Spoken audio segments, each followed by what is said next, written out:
हुआ है। पहली बार जब संघर्ष पार्ट 2 का अनाउंसमेंट हुआ था तो वहां पे संघर्ष पार्ट 2 की हीरोइन कौन सी होगी, वहां पे मुझे बहुत कंफ्यूजन हुआ था, सस्पेंस डाल दिए थे। और दूसरी बार दुर्गा पूजा चंदा पार्ट 2 का अनाउंसमेंट हुआ तो उसमें भैया सिंगर कौन हो गए, सस्पेंस बना के रख दिए हैं। आइए समझने की कोशिश करते हैं आखिर भैया दुर्गा पूजा चंदा पार्ट 2 के सिंगर कौन हो सकते हैं। थोड़ा गणित और गुणा भाग लगाते हैं, वीडियो शुरू से लेकर लास्ट तक देखो, बाकी चैनल को जो है सब्सक्राइब कर लो। अब सबसे पहली बात यह है कि आप सबको पता है संघर्ष पार्ट 1 का हीरोइन जो है काजल राघवानी थी। उसके बाद में यहीं पे देखा यह जाता है दुर्गा पूजा चंदा पार्ट 1 का सिंगर जो थे वो पवन सिंह थे। और पवन सिंह के मुझे लग रहा है लाइव का सबसे बड़ा देवी गीत है जिसपे 79 मिलियन व्यूज है, अभी जाके देख लो। और सबसे ज्यादा जो है पवन सिंह के इसी गाने पे व्यूज है।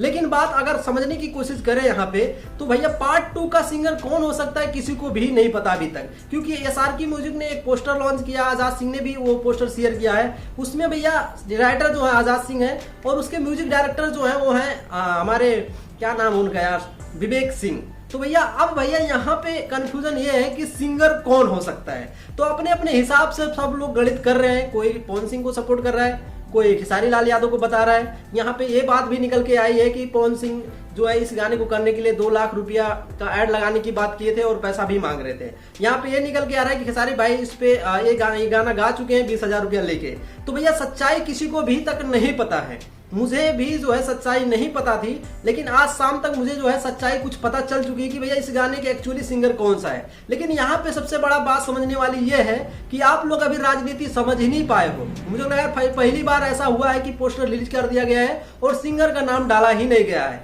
यहाँ पे खुराफाती दिमाग जो है SRK म्यूजिक कंपनी के तरफ से लगाया गया है कि अगर हम ऐसा करते हैं तो गाने का प्रमोशन बहुत जबरदस्त तरीके से होगा जिससे गाना सुपरहिट हम करा सकते हैं। लेकिन इस गाने में ऐसा नहीं करते तो भी गाना सुपर हिट हो सकता था। लेकिन इस गाने के अगर सिंगर पवन सिंह होते हैं तो ऐसा करना जरूरी था। अगर खेसारी लाल यादव नहीं होते हैं तो भैया इस गाने को ऐसा करने जरूरत नहीं था। बात समझने की कोशिश करते हैं कि आखिर ऐसा करने से मिल क्या रहा है। देखो भाई अब यहाँ पे सब कुछ जानने की कोशिश कर रहे हैं, उस पे वीडियो बना रहे हैं कि भैया कौन हो सकता है, कोई पवन सिंह, कोई खेसारी लाल यादव। तो सबके बीच में जो है एक कंफ्यूजन है कि कौन हो सकता है। और मेरे हिसाब से इसमें सिंगर कौन हो सकता है, इसका सिंगर हो सकते हैं पवन सिंह, खेसारी लाल यादव नहीं हो सकते हैं। अगर खेसारी लाल यादव होते तो इतना बड़ा सस्पेंस क्रिएट नहीं किया जाता।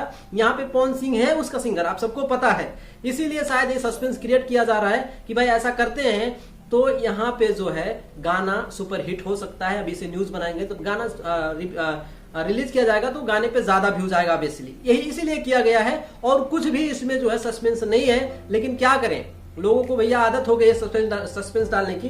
हो सकता है भोजपुरी इंडस्ट्री में और भी ऐसा केस आए कि भैया पोस्टर रिलीज कर दिया जाए लेकिन हीरो का पता ही ना हो, पोस्टर रिलीज कर दिया जाए सिंगर का पता ही ना हो, ऐसा होता आता है। बाकी आप सबका क्या मानना है कि इस गाने का सिंगर कौन हो सकता है, कमेंट करके बताइए। वीडियो अच्छा लगा तो वीडियो को लाइक मार सकते हैं, चैनल को जो है सब्सक्राइब कर सकते हैं इस वीडियो के लिए। बाकी आज की वीडियो में इतना ही है, अगले वीडियो में हम फिर मिलेंगे, तब तक के लिए बाय बाय, नमस्ते, गुड मॉर्निंग।